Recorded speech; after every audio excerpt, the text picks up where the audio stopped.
Ito na, tingnan nyo. Unang apak. Sa daming nangyayari sa ating kapaligiran, Today is another day. Ang ating mission ay magkaroon ng aksyon. Yan. Simulan natin ang ating fitness journey. Simulan rin natin ang ating pagbablog. Kapag napanood nyo to guys, hindi sabihin na edit ko to. So itatry lang natin i-document naman ngayon. So biyahe tayo pa Dasma. Hey, napakaganda. Di ba talaga pag gumigising ka lang umaga, natutunghay mo yung mga ganyan. And yan, diba? Yung walang traffic, walang hazard guys. Yung masarap sa umaga. So piliin natin gumising talaga maaga para matunghayan natin yung ganito kapayapa. pagiging masaya, alam mo sa sariling di ka nag-iisa. Gaano man katagal, pangarap makakamtan. Yan. Ngayon ko palang mabibisita to sa mula nung ginawa ng ating butigi. Yan, Mayor Jenny Barzaga, itong ating bagong munisipyo to, hindi ko pa napapasok to. And ito, first time makakaapak ng ating mga paa dito sa yan, sa open field na yan. Napakalaking tulong talaga sa mga Dasmariñeño. Actually, hindi lang sa mga Dasmariñeño, sa mga karating nating mga lugar na pumupunta at dumadayo din dito. Kaya, let's go. Try natin dito. Manakbo naman. Man ako ayos lang masaktan. Hindi na ako tulad noon na lagi nagdarandam. Kasi I can go where the wind wants to take me. I will go. So, yun. Dito tayo ngayon sa yan, sa open field dito sa Dasma. Dito tayo ngayon tatakbo. Pakapahis guys. Before that, siyempre stretching na tayo. Down my feet. Gaano man katagal, pangarap makakamtan. Gaano man katagal, sarili mahagkan. Sige sumugal ka dahan-dahan, sige sumugal ka dahan-dahan, sige sumugal ka dahan-dahan, sige sumugal ka dahan-dahan, sige sumugal. Madalas man na nadadapa at sa daanan ay natatapakan. Ayos na patuloy pa rin sa aking paglalakbay. Pagsubok lamang itong kagubatan, buhay ay nandun sa kalawakan. Magtiwala ka lang at humawak sa aking kamay. Promoseso ka, aasenso ka. Pag napapagod na, edi promeno ka. Magpahinga ka saglit nang makahinga. Hey guys, tapos tayo stretching. Silipin natin yung loob guys. Pag nagkakaisa, magmahal ka lang at buhay mo mag-iba. Madadama na hindi ka naman nag-isa. Di ka naman nag-isa. Libre lang umili. Ito na, tingnan nyo. Unang apak. Wow.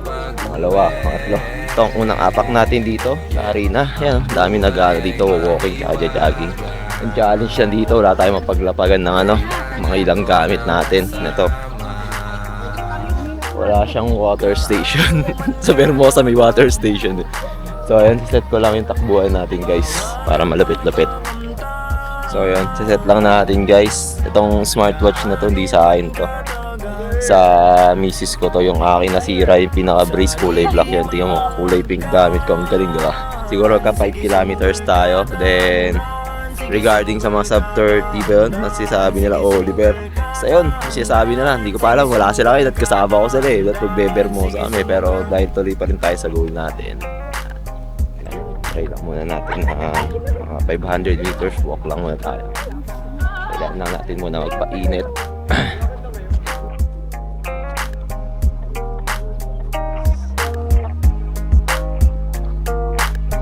So yun guys, 400 meters walk na tayo. So ngayon, try naman natin mag-jog na. Simulan na natin to guys. So guys, 1 kilometer. So yun guys, bantayan lang natin yung HR natin.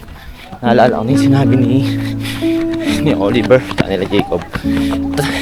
Try lang natin mag-maintain sa sa zone 2. Dapat yung heart rate natin naglalaro lang sa 140 to 150. And isa pa sa sign na malalaman mo nasa zone 2 ka lang kapag ka nakapagsalita pa na ganito. Guys, 2 kilometers tayo guys, 2 kilometers. Ayan, pia-practice din natin yung proper breathing, yung inhale, exhale. Natutunan ko lang nung nag-college ako. So, as a BP, pag nag-inhale tayo, kailangan sa ilong. And alam ko naman yun. Pero, ito yung isa sa mga tumatak sa akin na kapag nag-inhale ka, dapat nag-expand yung stomach mo, which is nandun nagpapasok tayo ng hangin. Vice versa, kapag nag-exhale naman tayo, dapat yung stomach natin lumiliit kasi naglalabas tayo ng hangin sa pamamagitan ng bibig naman. So ayun lang guys, 3 kilometers tayo guys, 3 kilometers.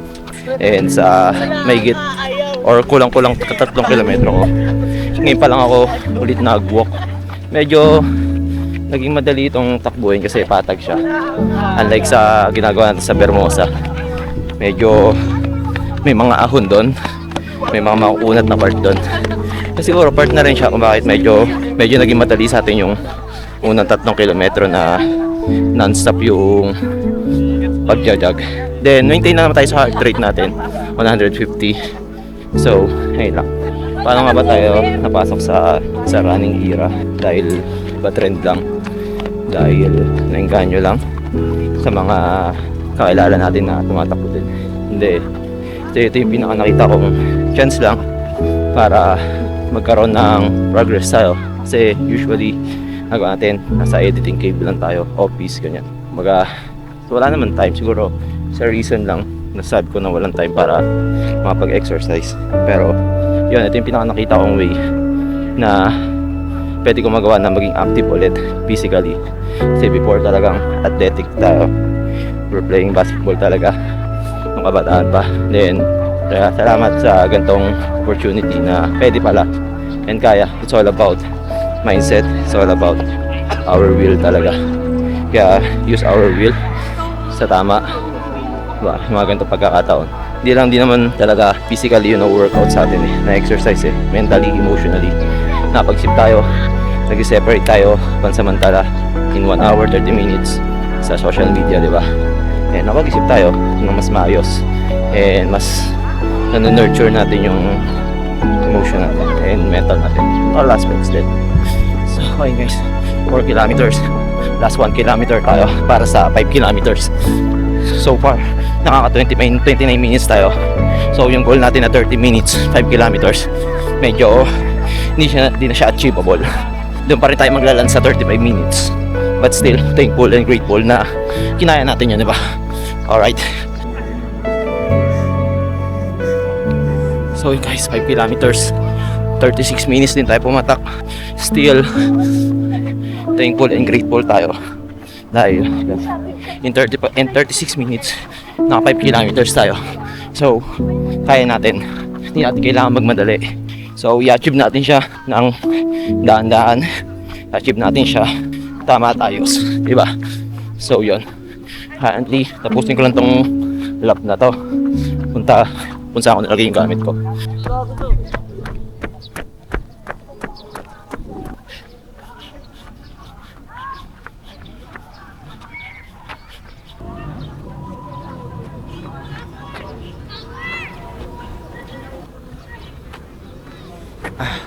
So yun guys, tapos na tayo. 5.48 kilometers, 40 minutes. Pero na-achieve natin 36 minutes in 5 kilometers.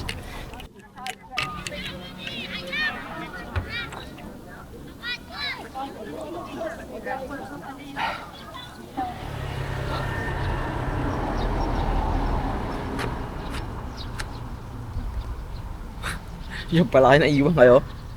Yun guys, quality, unang sabak at unang apak natin dito sa ito, ang tawag ba dito? Dasmariñas Open Field, Dasmariñas Open Arena. Open Arena. So yun, di ko alam tawag dito, basta ganda yun. Na-achieve natin 36 minutes, 5 kilometers. So silip naman tayo sa sa bahay. Kung may mga kalaro na tayo basketball, try natin. So ayun, napaka-sarap sa pakiramdam. Tingnan natin kung may makakalaro tayo. Kung meron, okay. Kung wala, okay lang din. Kung wala, ba't na rin tayo at meron pa tayong trip later na ang debut. Pinaanan ko ng time na mag-exercise dahil yun, wala tayong reason na magsabi na wala tayong time. It's a matter of your choice, matter of kung paano mo gagamitin yung will. And makikita nyo itong video ko once na in-edit ko to. Sa totoo lang talaga, dami kong videos. Marami akong beses na nag-try na mag-vlog ulit, mag-vlog. Dahil yan. Yan tayo nag-start kung bakit nasa photo and video industry tayo, kung bakit yung passion natin pag-video and pag-video edit kasi galing tayo sa vlogging era yan. And ayun nga, ngayon ang ulit, try natin makabalik and okay, ito na yung time. I hope na magawa natin yon and ayun nga, walang reason para hindi natin magawa yon. Mas maraming reason kung bakit natin dapat gawin to. Parang tulungan natin si Kuya. Okay lang, kaya ate? Wala ka ng tape?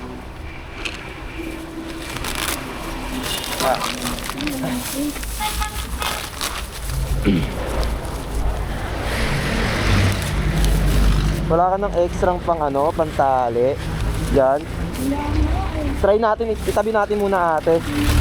Para mas better, para di ka Sige, buhatin ko lang muna to.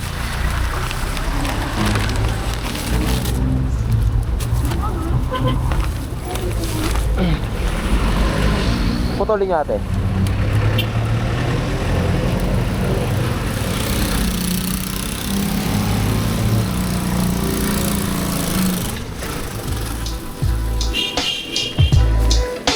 Ganun mag-message yung Lord. Talagang bibigay siya ng matinding validation para gawin mo yon. Kaya dapat maging sensitive ka. Grabe.